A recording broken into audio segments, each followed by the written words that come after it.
Oscar is always on right track. That is why Fast Track Taxi அப்ப உடனே download பண்ணுங்க. நேற்று முதல் தெற்கு தொகுதியுடைய முன்னாள் சட்டமன்ற உறுப்பினரும் அதிமுகவுடைய மூத்த நிர்வாகியுமான அண்ணன் குணசேகரன் அவர்கள் பேசியதாக ஒரு சமூக வலைதளத்திலும் தொலைக்காட்சியிலும் ஒரு செய்தி வெளியிடப்பட்டது. அதுக்கு எங்களது மாவட்ட செயலாளர் திரு கார்த்தி அவர்களும் ஒரு எதிர்வினையாற்றி ஒரு வீடியோ பதிவேற்றம் செய்திருந்தார்கள். இது எல்லாமே முழுமையான தெற்கு தொகுதி முன்னாள் எம்எல்ஏ திரு குணசேகரன் அவர்களுடைய முழு பதிவையும் வெளியிடாததற்கான காரணத்தினால் இந்த தவறான புரிதல் ஏற்பட்டு ஒரு வீடியோவும் பாரதிய ஜனதா கட்சி சார்பாக வெளியிடப்பட்டது. அண்ணன் முழுமையான விளக்கத்தை அந்த வீடியோல தெளிவா பேசியிருந்தாரு. அந்த விளக்கத்தையும் எங்களுக்கு அனுப்பிச்சிருந்தாரு. பேசிய மாவட்ட செயலாளர் திரு கார்த்தி அவர்களுக்கும் அனுப்பிச்சிருந்தாரு.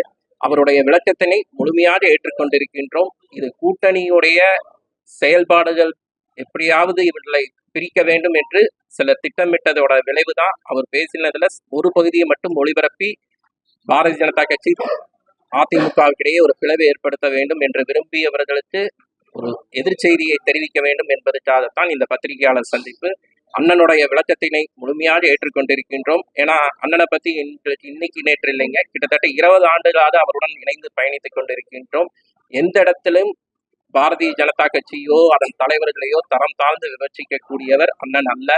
அதனால அவருடைய விளக்கத்தினை முழுமையாக ஏற்று பாரதிய ஜனதா கட்சி அதிமுக கூட்டணிக்காக அனைவரும் சேர்ந்து பாடுபடுவது என்று மற்ற மாவட்டங்களில் கூட இன்னும் லேட்டா ஆரம்பிக்க வேண்டிய ஒரு சூழலில் இந்த நேற்றைய நிகழ்வின் காரணமாக இன்றிலிருந்தே நாங்கள் இணைந்து செயல்படுவது என முடிவெடுத்து அனைத்து பகுதிகளிலும் பாரதிய ஜனதா கட்சி அதிமுகவுடைய குறிப்பா எங்களுக்கு உட்பட்ட 3 சட்டமன்ற தொகுதிகளில் திருப்பூர் தெற்கு, திருப்பூர் வடக்கு, பல்லடம் சட்டமன்றத்தில் பெருவாரியான வாக்குகள் வித்தியாசத்தில் வெற்றி பெற இணைந்து பணியாற்றுவோம் என்று இன்றைக்கு இந்த பத்திரிகையாளர் சந்திப்பின் மூலமாக தெரிவித்துக் கொள்கிறோம். இந்த பிரச்சனை இத்துடன் முடிவுற்றது என்பதை தெரிவிக்கிறதுக்காக தான் இந்த செய்தியாளர் சந்திப்பு.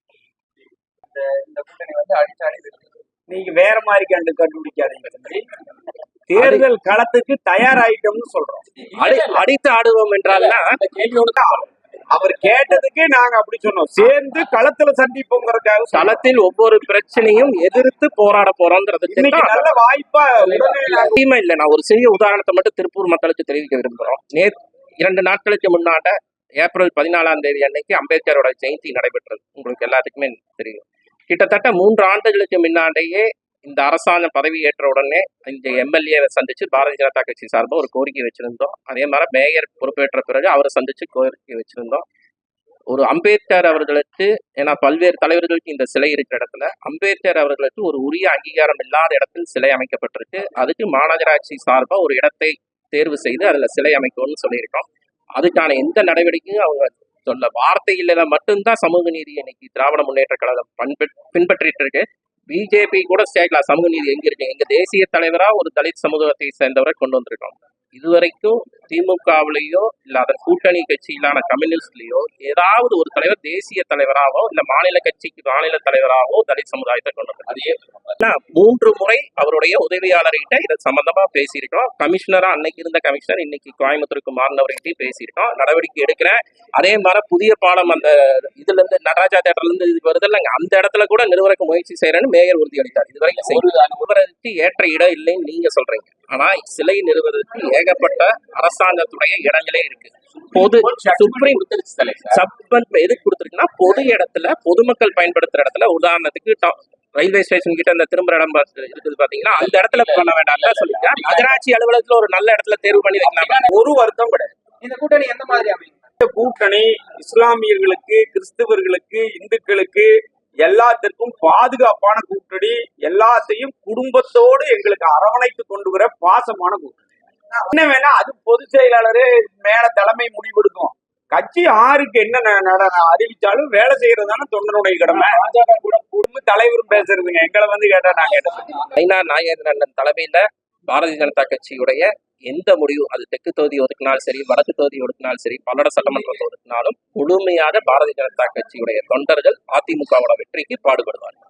எந்த தொகுதியின் முடிவு பண்ற அதிகாரம் மாநில தலைமைக்கும் அவர்களுடைய மாநில தலைமைக்கு தான் இருக்கு. அவர்கள் ஒதுக்கின்ற தொகுதியில முழுமையா வெற்றிக்காக பாடுபடும். பொறுத்த வரைக்கும் இதுதான் அவங்களுக்கு கொள்கையே. இப்ப திராவிட மாடல் எல்லாம் இல்ல, திராவிட டல் ஆட்சி நடந்துட்டு இருக்குது. மாவை எடுத்துருக்கு. சரியா? எதனால சொன்னேன்னு புரிஞ்சுக்கங்க. இஸ்லாமிய சகோதரர்கள் தவறாக புரிந்து கொண்டு வாக்களிக்கிறீர்கள்.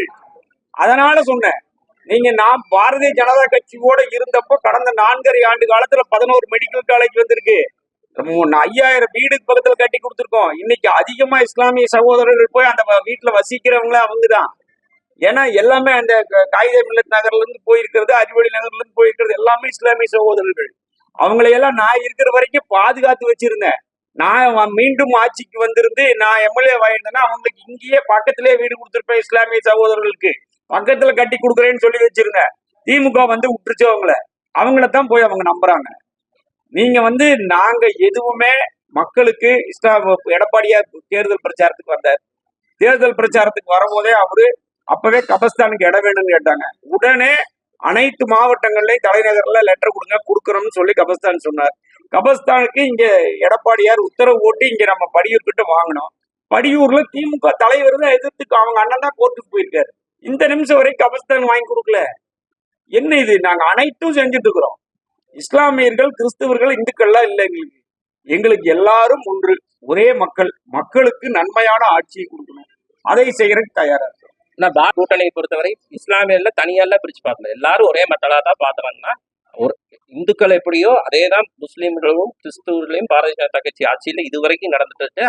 அண்ணன் சொல்ல வந்ததே நேற்று அந்த கூட்டத்தில் அதுதான். பயப்பட வேண்டியதில்லை, அவர்களுடைய ஆட்சி செய்கின்ற மாநிலங்கள் எல்லாத்துலயுமே இஸ்லாமியர்கள் பாதுகாப்பா தான் இருக்கான்னு சொல்லியிருக்காங்க. நீங்க சொல்றீங்க பயப்படக்கூடிய புரிதலை ஏற்படுத்த பாடுபடுவோம். அவர்கள் ஏற்றுக்கொள்வதற்கு அவர்களுக்கான சூழ்நிலையை உருவாக்குவதற்கு பாரதிய ஜனதா கட்சி பாடுபடும். அனைத்து இந்திய அண்ணா திராவிட முன்னேற்ற கழகம் அதுக்கு உறுதுணையா இருக்கு. அமைதியில இல்ல, எல்லாமே நடக்கும்.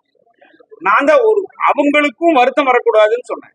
சில பக்கமெல்லாம் என்னென்னமோ மாதிரியெல்லாம் நடந்ததுன்னா அப்படியெல்லாம் இல்லை. என்ன உண்மையோ அதை பேசினேன். என்ன இருக்கோ இந்த நிமிஷம் வரைக்கும் இஸ்லாமிய சகோதரர்கள் நான் அந்த பகுதியில் வந்தாலும் எனக்கு பார்த்து வணக்கம் போயிட்டு இருக்காங்க. நான் அவங்க கிட்ட வருத்து போட்டு சொல்லுவேன், வணக்கம் போட்டீங்களே ஓட்டு போடாத விட்டீங்களா தம்பி அப்படின்ட்டு போவேன். அது மாதிரி இதை பத்தி நம்ம ஒண்ணுமே யோசிக்க வேண்டியதில்லை. அது இன்னைக்கு காலம் போக போக தேர்தல் வியூகங்கள் இது எல்லாமே அவங்களுக்கு நல்ல முறையில நாங்க பணியாற்றுறோம்னா இஸ்லாமிய சகோதரர்களும் எங்களை ஏற்றுக்கொள்ளும்.